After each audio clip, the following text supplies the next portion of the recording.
Welcome back, my dear friends. My dear friends, I am back with Shakespeare's sonnet number 3. But before I head and start explaining each and every line of this sonnet, I would like to tell you something very important related to this sonnet and first 17 sonnets out of 154 sonnets. See, Shakespeare has written 154 sonnets. First 126 sonnets are dedicated to Mr. W.H. and it becomes quite dicey to tell whether Mr. W.H. was William Herbert or Earl of Southampton. But we can go with Earl of Southampton. So first 126 sonnets dedicated to Mr. W.H. Earl of Southampton and remaining sonnets dedicated to Dark Lady. And first 17 sonnets of Shakespeare are called actually procreation sonnets. Procreation. Procreation. Procreation means the act of producing. The act of producing children. The act of multiplying. Why are these first 17 sonnets are called procreation sonnets? Why? Because in all these sonnets from 1 to 17, barring sonnet number 15, Shakespeare is seen and heard advising his friend Earl of Southampton to marry and settle down and beget children, because procreation is the way to carry forward somebody else's legacy. And what is the legacy Mr. Earl of Southampton has had? As per William Shakespeare, or according to Shakespeare, actually Mr. Earl of Southampton has the legacy of his good look. He is handsome and exceedingly good looking young man with a lot of property. So here in this sonnet, Shakespeare is heard advising his friend Mr. Earl of Southampton to marry and settle down and beget children. Why? Because his children will carry forward or continue the legacy of his own good look and his handsomeness. Why? Because one thing for sure William Shakespeare is that if he marries and beget children, his children will be his Xerox copy, his true copy of that good look. He is the possessor. He is the owner and master. So here in this sonnet, Shakespeare is seen advising, and to some extent you can say just emphasizing his friend, or emphasizing on this thing, that it is the right time for his friend to wed, to marry and settle down in life. My bad. So my dear friends, without any further ado, let's begin this sonnet number 3. And one thing remember, if a poem is not given the title by its author or poet, the first line of the poem becomes the title or treated as the title or considered the title of the poem. So since Shakespeare did not title his sonnets, did not give titles to his sonnets, so the first line of his all sonnets are considered first line. Remember this, first line of all sonnet just are considered the title of these sonnets. So the first line of this sonnet is considered the title of this sonnet. So now let's begin.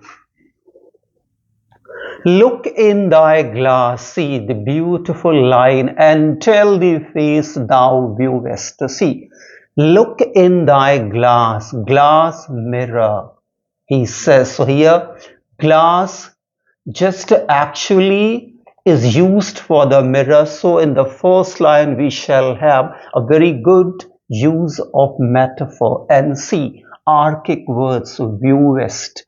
At present, we use view. Viewest, see. So he says that look in the mirror and see.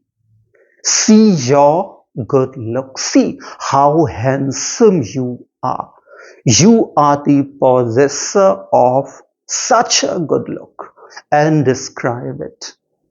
Unless you look in the mirror, you won't be able to see and describe that good look, that handsomeness somehow that you are the possessor of. So he says here he's advising his friend to look in the mirror and describe his good look, how good he is.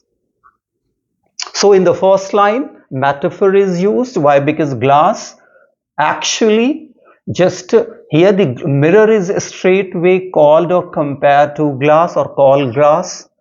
Now is the time that face should form another. Form another means produce children. Form another means produce children. Again, form another just is a straight way. Children are called form another, or child is called form another. So again, metaphor is used in this line. See, first in first line, metaphor as well as you see alliteration. Why? Because tell and thou both, and even just a die, all these three words begin with T. So alliteration in the second line. Again we have metaphor. Why? Because form another means form another, just another, particularly for the children or children, and that's why, or for a child. So form another means produce children who will look just like you look. Those children will be born with your own physical beauty. So in the second line, again we have metaphor, and what he says, see, and again just alliteration, because the, T, time, T, that, T. So three words again in this just a second line, just to begin with the same letter T. So again just alliteration. So he says now is the time that face should form another. He means to say that it is the right time for you to marry. He says that it is the right time for you to marry and settle down and beget, produce a Xerox copy of your own. Generally, we people look the way our parents look.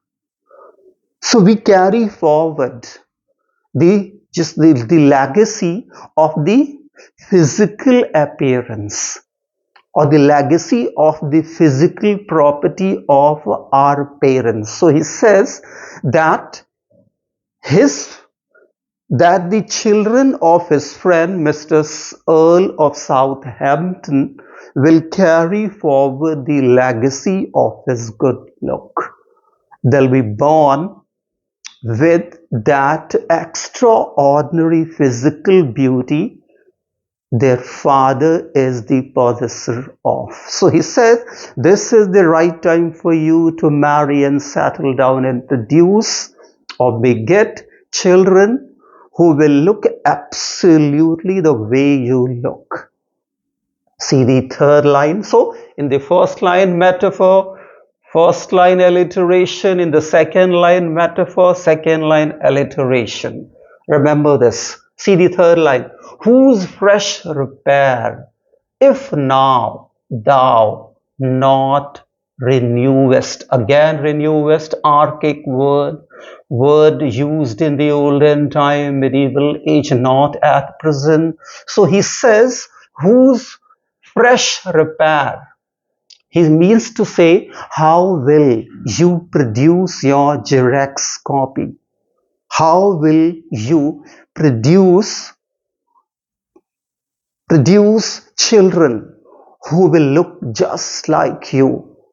Is it possible to produce children without marrying a woman? It is not possible. So he says, if you're not, he says, whose fresh repair, if now thou not renewest. So he says that if you're not going to marry today, how are you going to carry forward? How are you going to carry forward the legacy of your good luck? You are left with only one choice, that is the choice of getting married and settled down and beget children who will carry forward the legacy of your good luck. They will be as handsome as you are. So see, thou dost beguile the world, unblessed mother. So he says, whose fresh repair, if now thou not renewest. So he says that what will be the dire consequences of your not getting married? He means to say that if his friend Earl of Southampton is not going to marry today, what will happen? First, he will swindle the world. He will deceive the world. He says, thou dost beguile, cheat or deceive the world. How can one man deceive the world? First, see the literary device used in this line. 3 literary devices are used in this line, you can say that. Like first, world an abstract thing. How can world be deceived or beguiled? It means he is personifying the world as a living one that can be deceived or cheated. Second, part for the whole for the part. It means synecdoche. Third, hyperbole. Because how can a man deceive the world, all the people of the world? A man can deceive one man, two men, three men, four men, but how one can deceive all the people of the world? So see exaggeration. How is Shakespeare exaggerating here? So in this line, 3 figures of speech or literary devices used. First, part for the whole for the part, synecdoche. If we take world as abstract one, then it is personified, so personification. Third, hyperbole. Why? Because he is exaggerating something.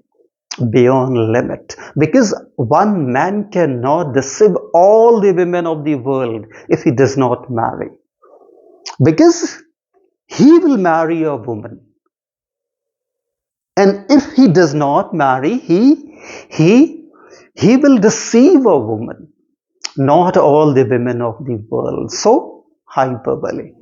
So he says that if you're not going to marry today, you're going to first just beguile the world, deceive the world, and unbless, deprive a woman of being mother. So he says, if you're not going to marry, definitely you're going to deprive a woman of her motherhood. First, you will deprive her of becoming your wife, and second, deprive her of becoming children of your mother. So on one, you will cause a double damage. On one hand, you will deceive the world. On the other hand, you will deprive a woman of her motherhood. So see the beautiful, just a explanation, beautiful lines of the poem. So see the next line, that is also beautiful. See, for where is she so fair whose uneared womb? So see, uneared means barren, that cannot produce a womb, the just a part of the woman body that produces children. Remember this. So he says, for where is she so? See, she so both begin with S. Again, alliteration. Remember these figures of speech. Then whose, whom, again alliteration. And now let's see the explanation. He says, where is she? He says, where is that woman in the world who doesn't want to marry you and doesn't want to be your wife and to be the mother of your children? Because you possess everything a woman requires or a woman looks for in the young man she chooses as her husband. So you are a perfect husband material. He means to say that his friend is a perfect husband material. There would be a stupid woman, idiot woman, who will not choose his friend as her husband. Why? Because his friend is a perfect husband material. So he says that there is no woman in the world who doesn't want to marry him, doesn't want to get intimate with him to produce his babies, who will carry forward the just good look of this young handsome man. So what he says, see, for where is she? Is there a woman in the world who doesn't want to produce, just doesn't want to beget, doesn't want to give birth of the children of this young man? He said, disdains the tillage of thy husbandry. See, beautiful just a use of again just a metaphor. See, this tillage of thy husbandry, this tillage of thy husbandry, again metaphorically used. This tillage of the husbandry means that the act of farming is compared to the act of producing children. Tillage of thy husbandry means to get physical, to get physical, to get physical with somebody, or to get intimate with somebody to produce children. So he says that there is no woman, there is no beautiful woman in the world who doesn't want, who will not, who will not desire to marry you. He says no. If, if you just propose any woman, of any beautiful woman in this world, that woman will happily and proudly accept your offer. That woman will be proud woman to be your wife and to be the mother of your children. So he says that there is no woman in this world who doesn't want to be your wife and doesn't want to be mother of your children. So he says there is no woman in the world who hates, hates to be your wife and hates to get intimate with you to carry forward the lineage of your family, lineage of that generation that will carry forward your good look.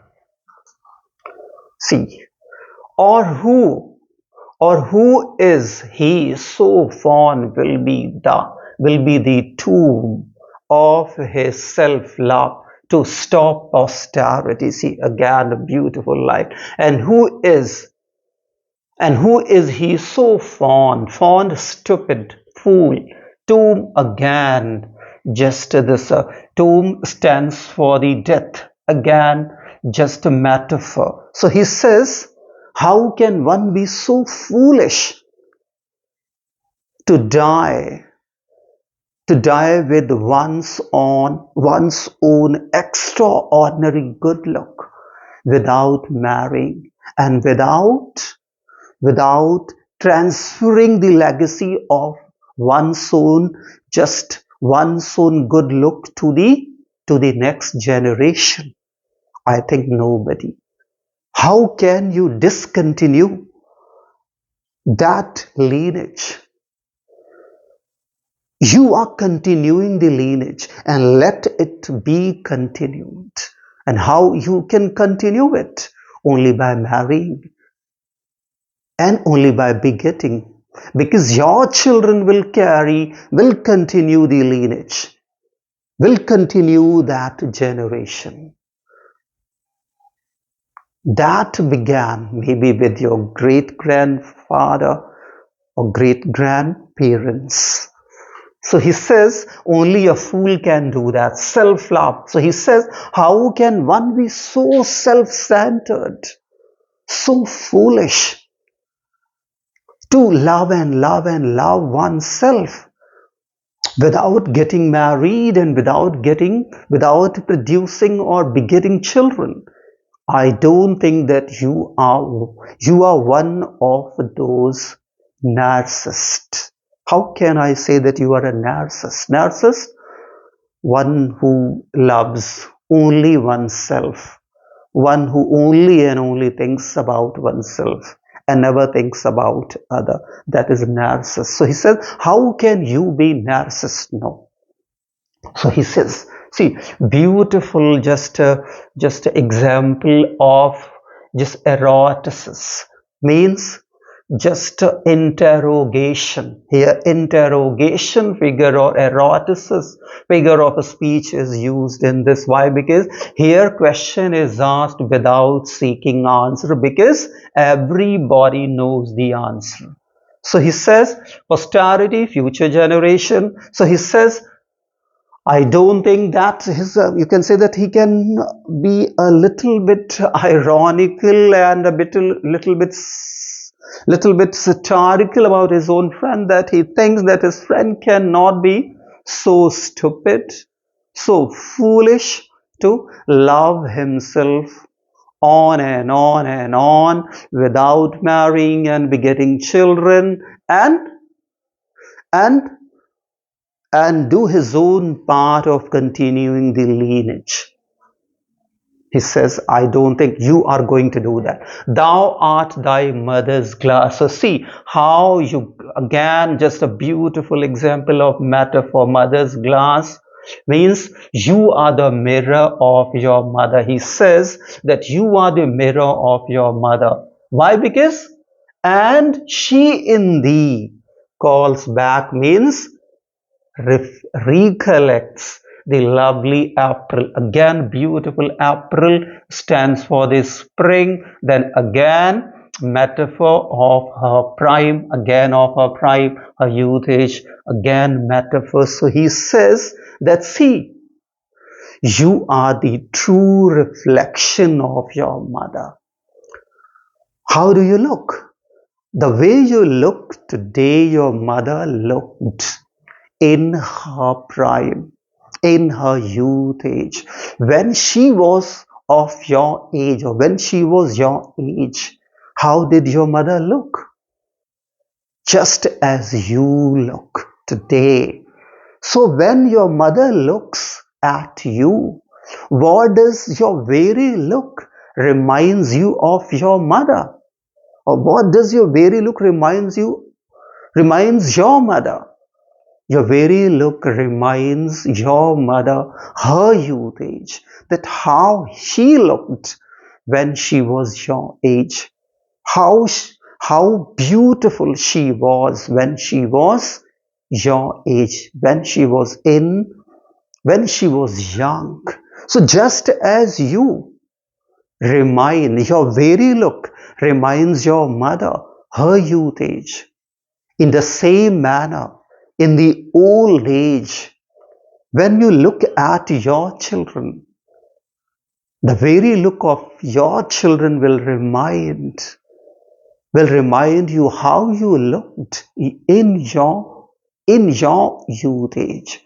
So just as you are carrying forward the legacy, continuing the legacy, or yes, continuing the legacy of of the just beauty of your own mother, in the same manner your children will carry forward, or continue that lineage, continue that legacy of your good look. So beautiful.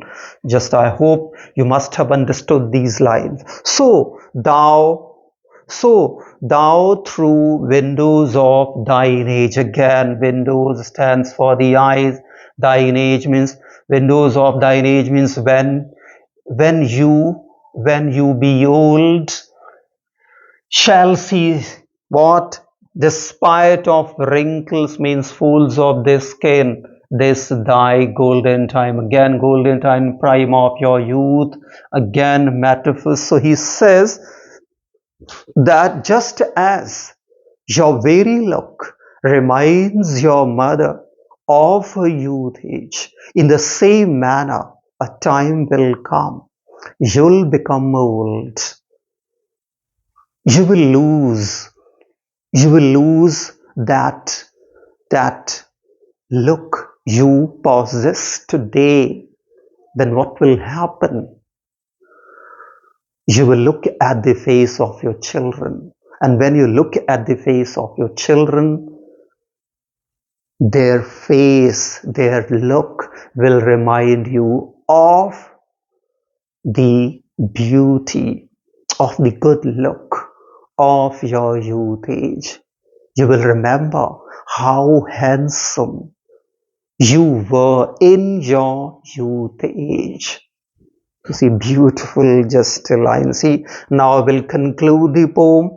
But if thou live, remember not to be, dies single, and thine image dies with thee. So see how just he changes a little bit, or how just this, we cannot call it a bold turn. Why? Because no turn. So he says, but if thou live, remember not to be. So he says, but if you do not have a kind of a desire to be remembered after death, that is absolutely natural to one and all.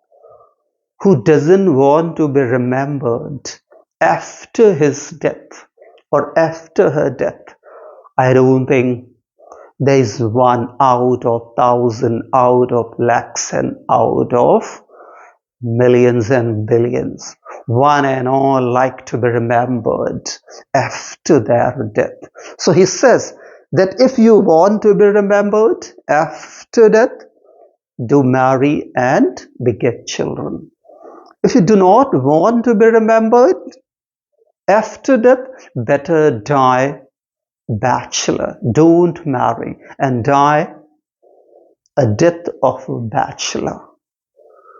He says that, but if thou live, remember not to be. It means if you don't want to be remembered after death, he said, die single, die a bachelor, die as bachelor, and thine image dies with thee, and with that your beauty will die with you. But if you want to carry forward the legacy of your good look, better marry and beget children.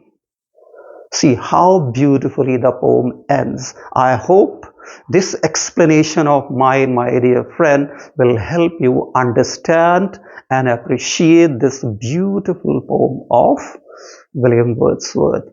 Sorry, William Shakespeare. Provided that you find some complication, do let me know.